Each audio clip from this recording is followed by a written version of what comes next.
Hare Hare, Hare Rama, Rama Rama, Hare Hare.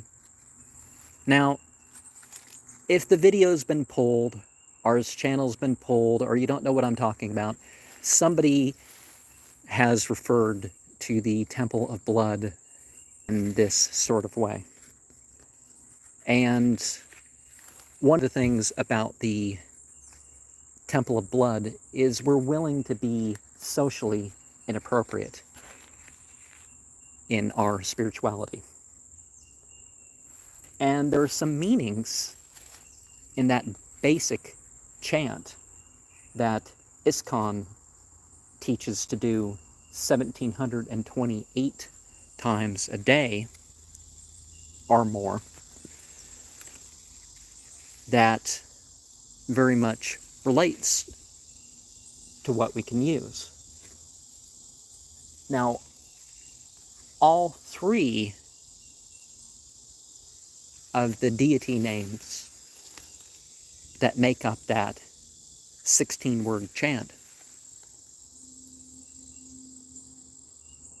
can relate to a sense of Dark Lord. Hare means green or yellow. And so green can refer to a Luciferian sense.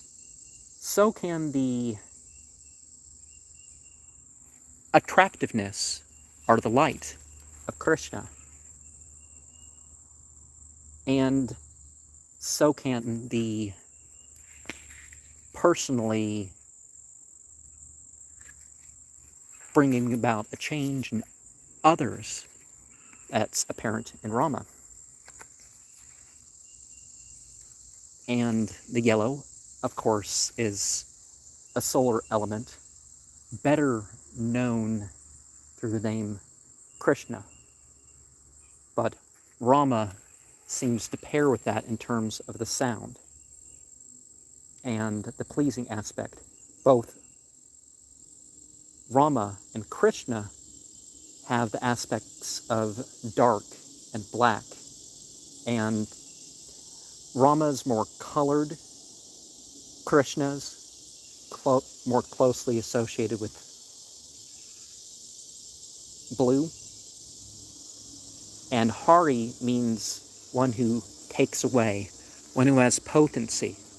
You know, we're trying to achieve some sort of mastery in our lives. The Rama is in terms of upon others and drawing into others Krishna. Drawing in from others. So sort of a right-hand path, Krishna, Rama, left-hand path. Vaishnava Sampradeya means that the devotee is the present or gift. One of the things about the discipline, about the roles that are taken on, is that it makes a person completely upon one's path eventually. It puts one into automatic mode. And yes, I have wandered around saying Hare Krishna, Krishna Krishna, Hare Hare, Hare Rama, Rama Rama, Hare Hare. That many times a day. 16 rounds of 108. More so for months and months at a time without saying less. And the stories involved. We have various talk of incarnated forms. Hiranyakashipu, Kamsa, the Lion Man, various other stories that represent fierce modes and stuff that we can be upon. Of course, the Kalki avatar and the focus on the culling and such of the Kalki avatar is a very useful story to use. Kalki, of course, meaning white horse. And we can tie some of that to the book of Revelations and the Antichrist and all that. But honestly, I've made my point about the Antichrist before, and that sort of thing. So, and what happened to Abay, Chavan, Aravinda, de Bhaktivedanta Swami Prabhupada. I think I got that right. But what it turns out happened to him is also a story that we can work with.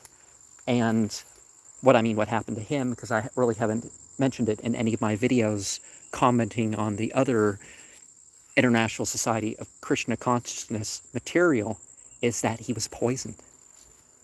And you could say he was poisoned by mundanes, because honestly, people audio released, you can hear in it, in a few of the programs, very, very quietly, that's actually mentioned of what happened. I forget what year he died, but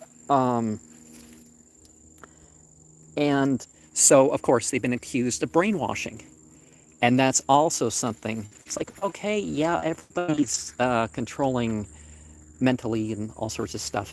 Either you're being brainwashed or you're brainwashed. It's whatever, but it is talked about as a narrative that is, or a type of perception that is useful. It has power,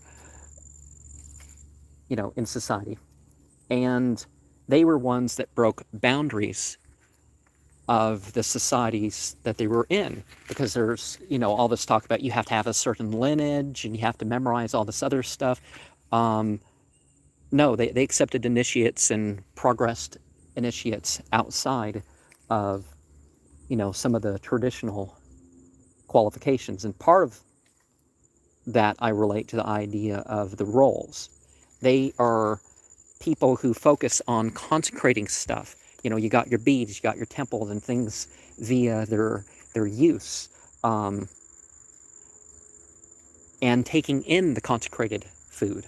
Because people talk about vegetarian or some other diets. They talk about, people call fanatical devotion. Of course, I would limit the idea of fanatical devotion in making it about the temple, about the teacher, about the whatever, instead of, okay, these are things that you use. You do your acts of worship everywhere. You do what you can with what you have. Obviously, the Temple of Blood, we are people who would roam about. You wouldn't even know who we are. We will secretly do our thing inside ourselves among even other types of acts of worship going on. They talk about the change of society. And this is done through the chanting. It's done through the other forms of art. And eventually we all have to return. Our bodies aren't it. We're something else. We're this living being that's beyond the body, beyond the mind. And we're, in our mastery of it, we're preparing for the moment of death, for what it's going to do to our existence after life.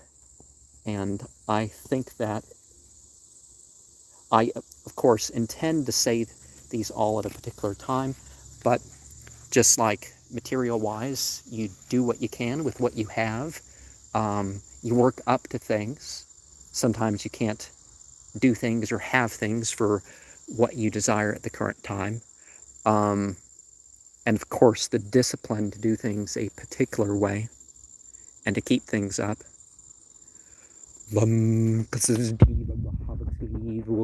Kilti Haziram Zipti.